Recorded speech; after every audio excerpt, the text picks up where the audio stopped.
दोस्तों, मैं महेश कुमार लोरीवाल आपका इस YouTube चैनल पर हार्दिक अभिनंदन करता हूं। हमने लास्ट क्लास में एक टॉपिक पढ़ा था मात्रक वाला, मात्रक तथा मापन वाला। इस टॉपिक में अपन ने देख लिया था मात्रक कैसे करते हैं, मापन कैसे करते हैं, विमीय सूत्रों के बारे में बात कर ली थी। अब अपन एक नया टॉपिक लेते हैं और टॉपिक का नाम है अपना गुरुत्वाकर्षण।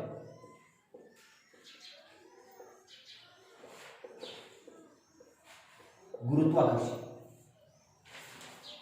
सबसे पहले अपन बात करते हैं फिजिक्स की। तो फिजिक्स में 4 प्रकार के बल होते हैं। एक होता है गुरुत्वाकर्षण बल, नंबर 2 पे होता है विद्युत या चुंबकीय बल, नंबर 3 पे होता है दुर्बल बल, नंबर 4 पे होता है नाभिकीय बल।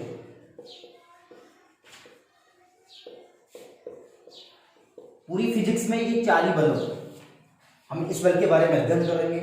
इससे पहले अपन इनके बारे में बात करते हैं। भाई सबसे पहले मैं बात करता हूं विद्युत या चुंबकीय बल के बारे में। विद्युत या चुंबकीय बल अपन थोड़ा थोड़ा अध्ययन करते हैं इनके बारे में, फिर डिटेल से हम टॉपिक में पढ़ेंगे। विद्युत बल आवेश की बात करता है। आवेश 2 प्रकार का, चार्ज 2 प्रकार का होता है। एक होता है पॉजिटिव, एक होता है नेगेटिव।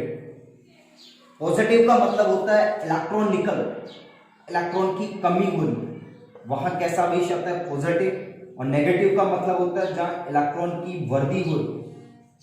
तो इलेक्ट्रॉन की वृद्धि नेगेटिव को रिप्रेजेंट करती है और इलेक्ट्रॉन की कमी किसको रिप्रेजेंट करती है, पॉजिटिव। कोई भी 2 आवेश है मेरे पास में, ये ले लिया मैंने पॉजिटिव आवेश और एक ले लिया मैंने माइनस का आवेश। इन दोनों आवेशों पर जो बल लगता है उस बल को अपन कौन सा बल कहते हैं, विद्युत बल कहते हैं। या इस विद्युत बल को कूलाम का बल भी कहते हैं कि 2 स्थिर आवेशों पर लगने वाला बल विद्युत या कूलाम बल कहलाता है। आगे अपन बात करते हैं, एक होता है चुंबकीय बल। चुंबक में 2 ध्रुव होते हैं, एक होता है उत्तरी ध्रुव, एक होता है दक्षिणी ध्रुव। इन दोनों ध्रुवों पर जो बल लगता है उस बल को अपन कौन सा बल कहते हैं, चुंबकीय बल। इन सारे बलों के बारे में अपन विद्युत बल, चुंबकीय बल, इनका डिटेल्स अध्ययन करेंगे अपन। नेक्स्ट जैसे जैसे टॉपिक पढ़ेंगे वैसे वैसे इनके बारे में बात करेंगे अपन। एक होता है दुर्बल और नाभिकीय बल। देखो, दुर्बल और नाभिकीय बल का मतलब होता है कि जैसे अपने पास में ये कोई नाभिक, नाभिक हो गया ये मेरे पास में। नाभिक में एक होता है प्रोटॉन होता है, एक होता है न्यूट्रॉन। नाभिक में क्या होता है, एक प्रोटॉन और एक क्या होता है, न्यूट्रॉन। इस नाभिक में ये जो प्रोटॉन और न्यूट्रॉन होता है, इन पर जो बल लगता है उस बल को अपन कौन सा बल कहते हैं, नाभिकीय बल कहते हैं।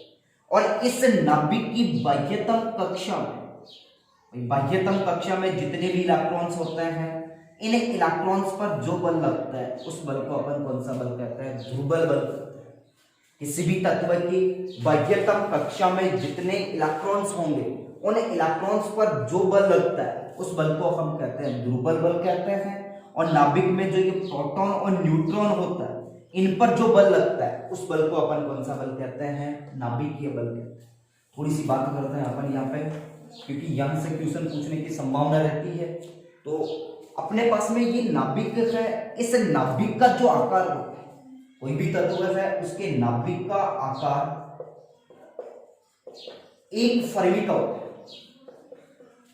1 फर्मी का होता है और 1 फर्मी बराबर होता है 10 की पावर -15 मीटर के बराबर। कोई भी तत्व है उसके यदि अपन परमाणु की बात करते हैं तो परमाणु का आकार होता है 1 एंगस्ट्रॉम और 1 एंगस्ट्रॉम का मान होता है 10 की पावर -10 मीटर के बराबर। ठीक है, यहाँ पे अपन नाभिक में प्रोटॉन न्यूट्रॉन पे बल लगता है नाभिकीय बल, इलेक्ट्रॉन्स पे जो बल लगेगा बाह्यतम कक्षा में उनको अपन कौन सा बल कहते हैं, दुर्बल बल कहते हैं। कोई भी तत्व होता है उसमें अपन इलेक्ट्रॉन बढ़ते हैं तो 2n² वाले फॉर्मूले को फॉलो करते हैं। यहाँ पे n का मतलब होता है कक्षकों की संख्या, n का मतलब क्या होता है, कक्षकों की संख्या। जैसा मैंने बात कर लिया, ये नाभिक हो गया। नाभिक के बाद वाली पहली कक्षा अपन के क्लास लेते हैं। पहली कक्षा कौन सी लेते हैं? के क्लास।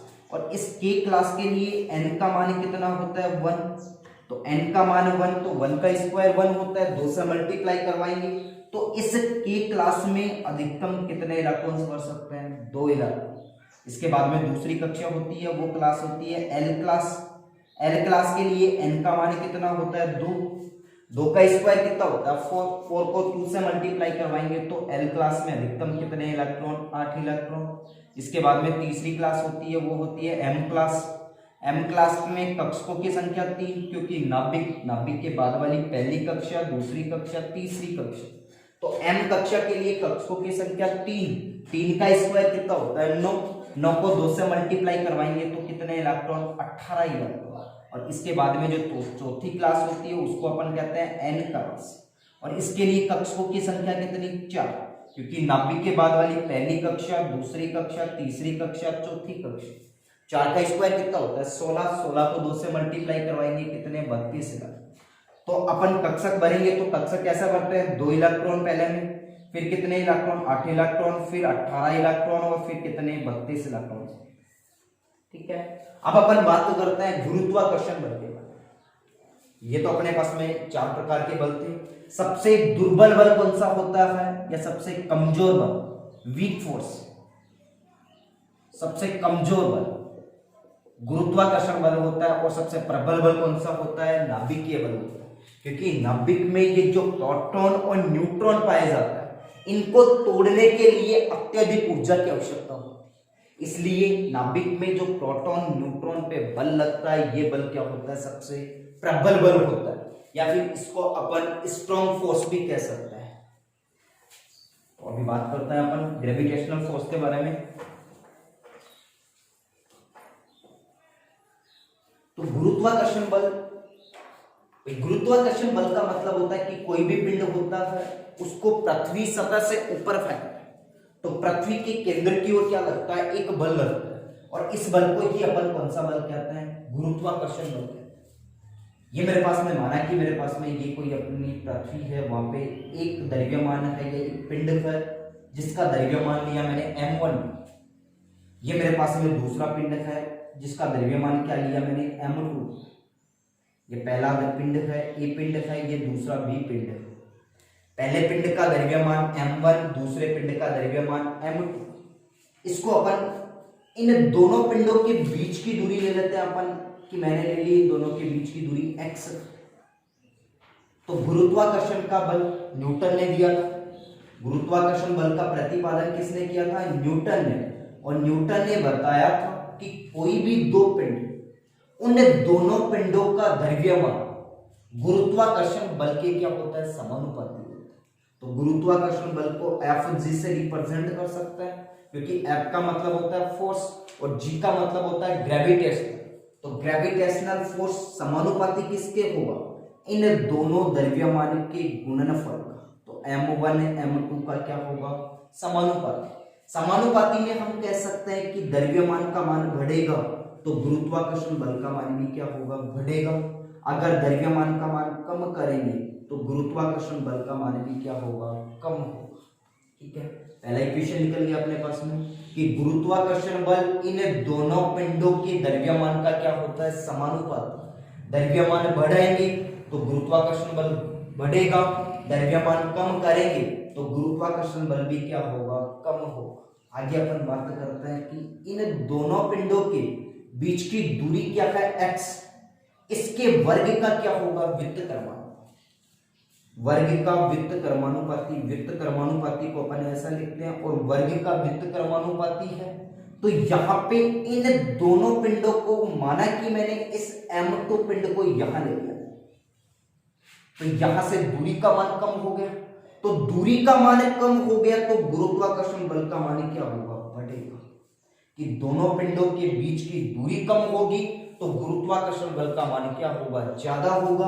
अगर इस m2 द्रव्यमान को मैंने यहां ले लिया, कि माना कि ये मेरे पास में बी पॉइंट यहां, तो यहां से यहां तक की दूरी का मान बढ़ गया।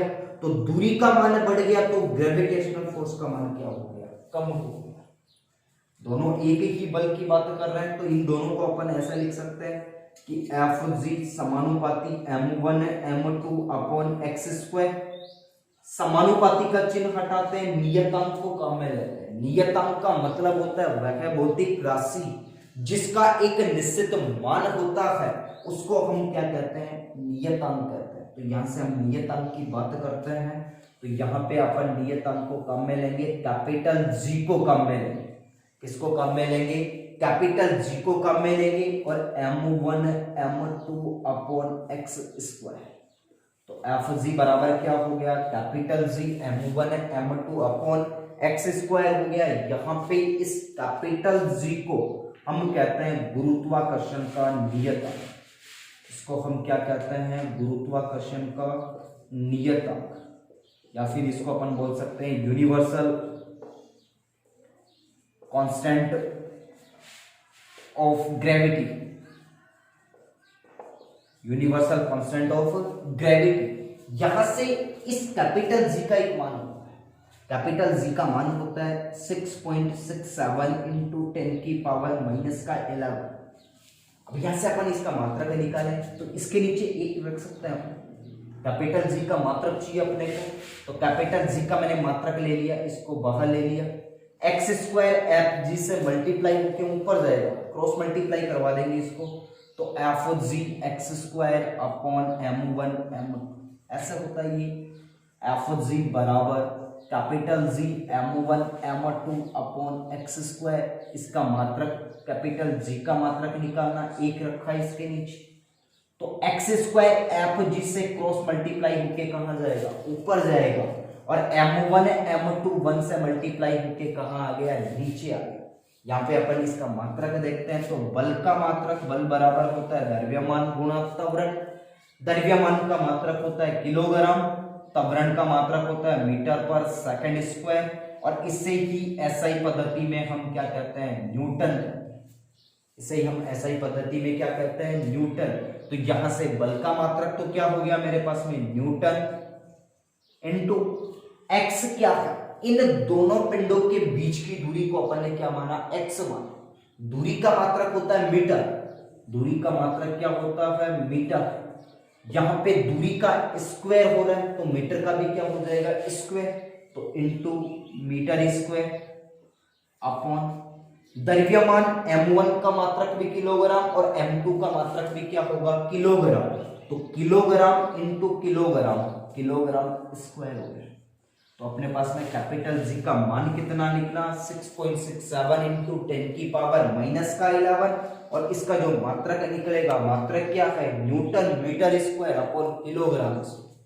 यहां से हम इसका भीमा भी निकाल सकते हैं, तो भीमीय सूत्र अपन निकाल सकते हैं। तो भीमा सबसे पहले अपन बल की निकालते हैं, तो बल का भीमा, बल का मात्रक होता है किलोग्राम मीटर पर सेकंड स्क्वायर। लास्ट क्लास में अपन ने भीमा के लिए एक फॉर्मूला बताया था कि भीमा लिखते हैं, इसके लिए फॉर्मूला होता है m की पावर x, l का पावर y और t का पावर z। m का पावर x, भाई तीन भौतिक राशियां होती है, एक होती है लंबाई होती है, एक होते हैं द्रव्यमान और एक होती है समय। इन तीन भौतिक राशियों को अपन कहते हैं यांत्रिक मूल भौतिक राशि, और इन्हीं के आधार पर भीमाएं लिखी जाती है। तो m का पावर x, द्रव्यमान को इंग्लिश में हम कहते हैं मास कहते हैं, तो द्रव्यमान का अपन भीमा m से रिप्रेजेंट करेंगे, तो m का पावर x मतलब द्रव्यमान कितने टाइम के लिए कम में आ रहा है, वो किसके बराबर होगा, x के बराबर। लंबाई को इंग्लिश में हम कहते हैं लेंथ, तो l का पावर y मतलब लंबाई कितने टाइम के लिए कम में आ रही है, वो किसके बराबर होगा, y के बराबर। t का पावर z, t का मतलब होता है टाइम, समय कितने टाइम के लिए कम में आ रहा है वो होता है। तो सबसे पहले बल का भीमा निकाले, तो ये मेरे पास में मात्रक हो गया किलोग्राम मीटर पर सेकंड स्क्वायर।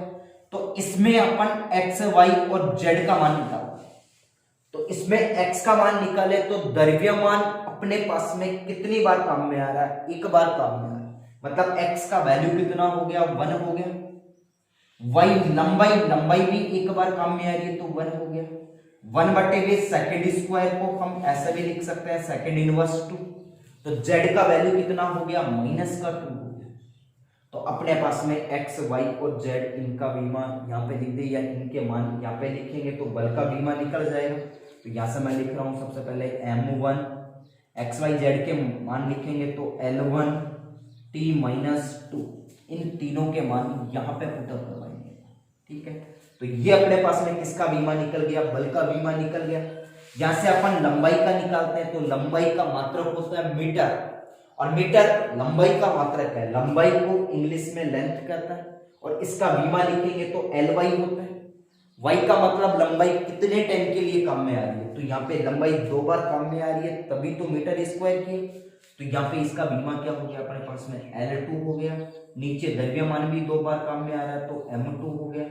इसको अपन ऊपर ले लेंगे तो माइनस का हो जाएगा, तो माइनस का 2 प्लस का 1, माइनस का 1 बच गया, कैंसिल हो जाएंगे।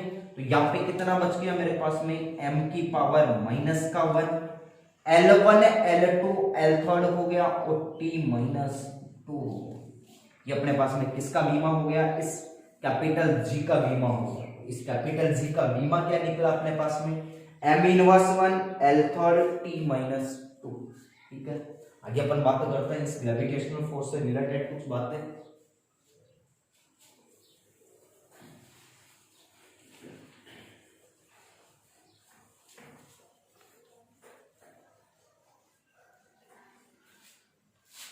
यहाँ पे अपन कुछ इंपॉर्टेंट बातें करते हैं, इंपॉर्टेंट पॉइंट्स। बात नंबर 1, भाई गुरुत्वाकर्षण का बल हमेशा आकर्षण प्रकृति रखता है। कौन सी प्रकृति रखता है, आकर्षण। इसकी प्रकृति कैसी होती है, आकर्षण प्रकृति। ठीक है, प्रकृति में 4 बल होते हैं, उनमें सबसे कमजोर बल कौन सा होता है, गुरुत्वाकर्षण।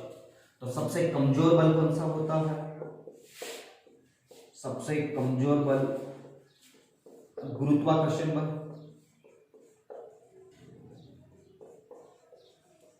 ठीक है, आगे अपन 3 नंबर की बात करते हैं कि गुरुत्वाकर्षण बल, गुरुत्वाकर्षण का जो बल होता है वो विद्युत बल की तुलना में, गुरुत्वाकर्षण बल विद्युत बल की तुलना में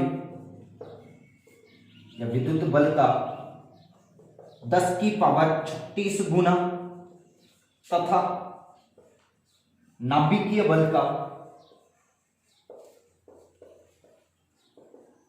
10 की पावर 38 गुना होता है।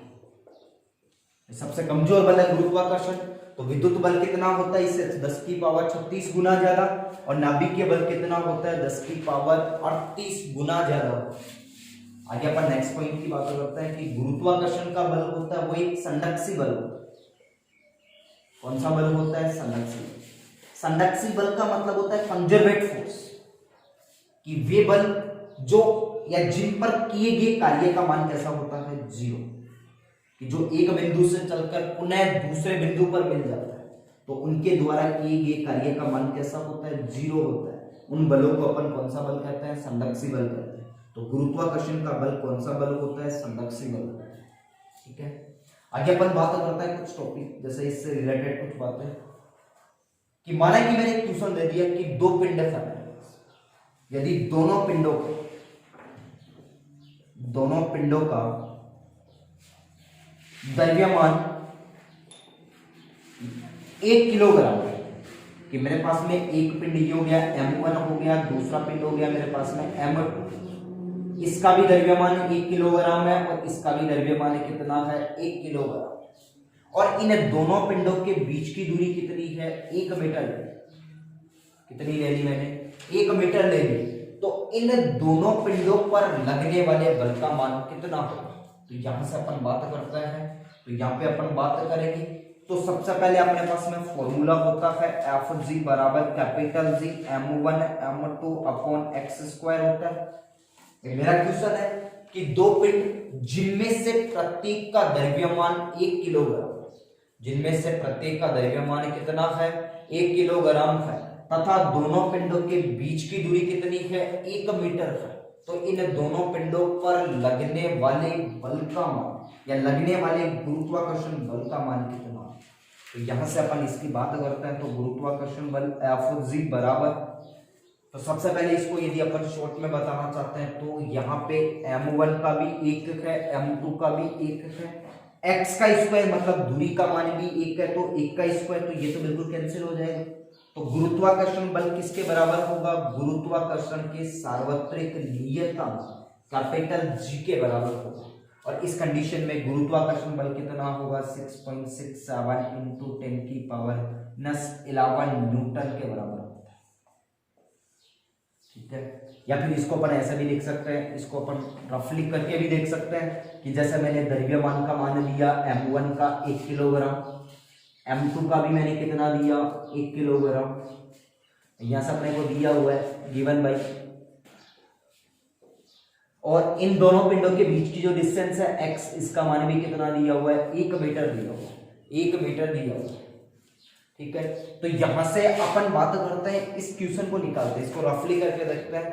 तो यहां से रफली करके देखेंगे तो फॉर्मूला है मेरे पास में Fg बराबर capital G m1 m2 upon x square. तो यहां से कैपिटल G का मान अपने को पता है कितना होता है? 6.67 इंटू 10 की पावर -11, और यूनिट होता है newton metre square upon kilogram square. तो सबसे पहले कैपिटल G का रखें तो 6.67 इंटू 10 की पावर 11 माइनस का m1 का 1 m2 का 1 अपॉन 1 का स्क्वायर, ये पूरा कैंसिल हो गया। तो गुरुत्वाकर्षण बल का मान कितना हुआ है? 6.67 इंटू 10 की पावर माइनस का 11 न्यूटन के बराबर। आगे अपन नेक्स्ट क्लास में देखते हैं, सेकंड वीडियो इसका। ओके।